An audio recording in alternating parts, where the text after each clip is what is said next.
Okay, welcome back to my metal order form updates. So again, on the Matilda project, we found a number of little problems that we wanted to fix and make easier because we do these forms all the time. A lot of times what happens is we purchase materials like door material and things like that, and we bring them into stock in mill finish. And then as the jobs come up, we send them out to be painted. Now the door parts are only really at the SAPA extruder. So if we have stuff to come from Sierra or Western, and Western was this case, what would happen is we would run the information, but since Western didn't have the die, none of the information would come in. So you would then have to go in and manually add all the door parts to the database in order to get the perimeters and stuff so we could get the price correct on the order form. So what I did is I went ahead and updated the database.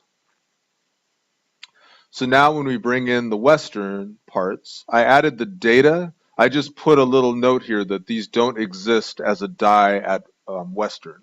So you can kind of see the data for the perimeters and things like that so we can get the pricing done, but it doesn't bring in the actual die information or the die numbers because those aren't at Western. So that way you can't accidentally try to order the door part dies from Western, but the door form does fill out correctly and nobody has to do that manually each time.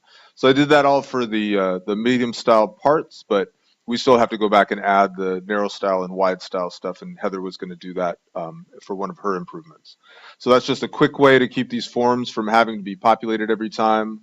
If you go to buy materials from Western now, the pricing for the door form comes in automatically. So that was my update for the week. Thank you very much.